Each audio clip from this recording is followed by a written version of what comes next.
अब क्या प्रसंग चल रहा है कि जैसे कई भक्तों को प्रेरणा दी जाती है कि भाई आप जोत बोलो हवन के लिए। देखो पुण्यात्मा, हमारे कई प्रकार के पाप हमने इकट्ठे कर रखे हैं। जैसे एक दास ने एक वाणी बोली थी भगवान की कि मानत ना मन मोरा साधो मानत ना मन मोरा रे, और बार बार मैं ये समझाऊं जग में जीवन थोड़ा रे। फिर क्या बताते हैं कि शरण पड़े को गुरु संभाल जान का बालक भोरा रे, और कह कबीर तुम चरण चित राखो जो सुई में डोरा रे। जैसे कोई बालक छोटा सा होता है, 5-4 महीने का, 7-8 महीने का, 9 महीने का बच्चा, वो पालने में सुला रखा होता, माता काम लग जाती है अपने घर के काम में।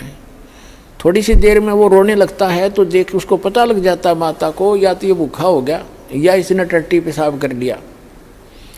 तो जाकर देखती है तो टट्टी पेशाब करके और सारे कपड़ों को भी खराब कर रखा है, अपने पैर पूर भी खराब कर रखे हैं, हाथ हूथ भी लगा रखा है, टट्टी लगी उसके हाथों के।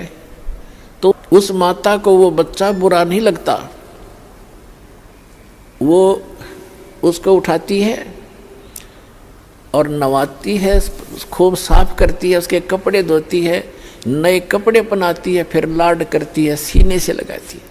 उसको मालूम है कि बालक है, इसको पता नहीं, इस अनजान है, ये ऐसे सारा दोना टट्टी में सना पड़ा है, तो उसको बुरा नहीं लगता।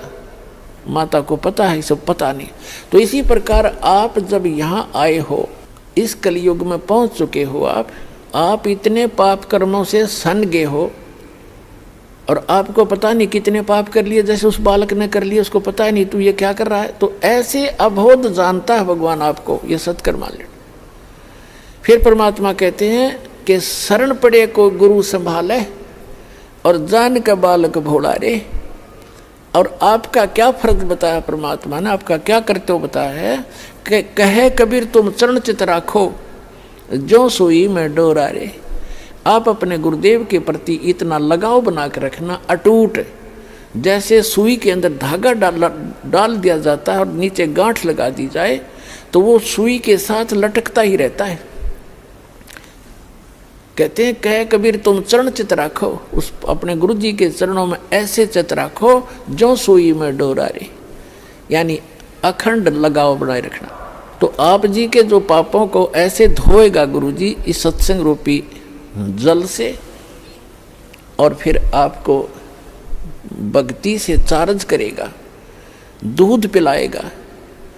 अपने आत्माओं आपको कंपलसरी कर रखा है कि 4 महीने के अंदर आपने आना ही पड़ेगा जो भारतवर्ष में रह रहा है। किस लिए कहा गया है? ये बच्चे हैं, आप अपने बच्चों को एक रोजी रोटी के लिए पढ़ाते हो कि मेरा बेटा या बेटी पढ़ के कोई शिक्षा ग्रहण करके ये कोई ऊंच पोस्ट प्राप्त कर ले या अपना धंधा ठीक कर लेगा। उसको 16 वर्ष का समय, 15 वर्ष, 20 वर्ष का समय दे देते हो, बेटा और ट्रेनिंग कर ले, फलाना कर ले, बढ़िया रोजगार हो जाएगा। और आत्म कल्याण के लिए आपके पास क्या 365 में तो 30 दिन भी नहीं मिलते, तो फिर कैसी भक्ति करोगे? किसा तुम फिर ड्रामा, फिर तो ड्रामेबाजी है।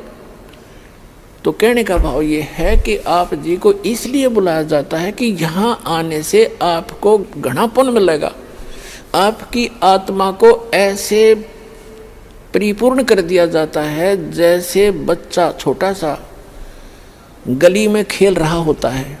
माता को पता है कि खेल में व्यस्त है और समय पर आहार इसको नहीं कराऊंगी तो ये दुर्बल हो जाएगा, बीमार भी हो सकता, रोगी भी हो सकता है। वो खेल रहा होता है अपने बच्चों में, भाई बहनों में बाहर, और व्यस्त होता है। माता उसको उठा के लाती है कि चल दूध पी ले, वो रोता भी है, वह घसीट कर लाती है कि ना चलना पड़ेगा चल, उसको दूध पिला देती है, फिर छोड़ देती है।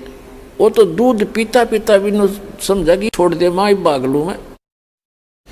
माँ को पता है कि इसमें मैंने पाइया दूध डाल दिया, अब कितना खेल ले हो, शाम में फिर डाल दूंगी।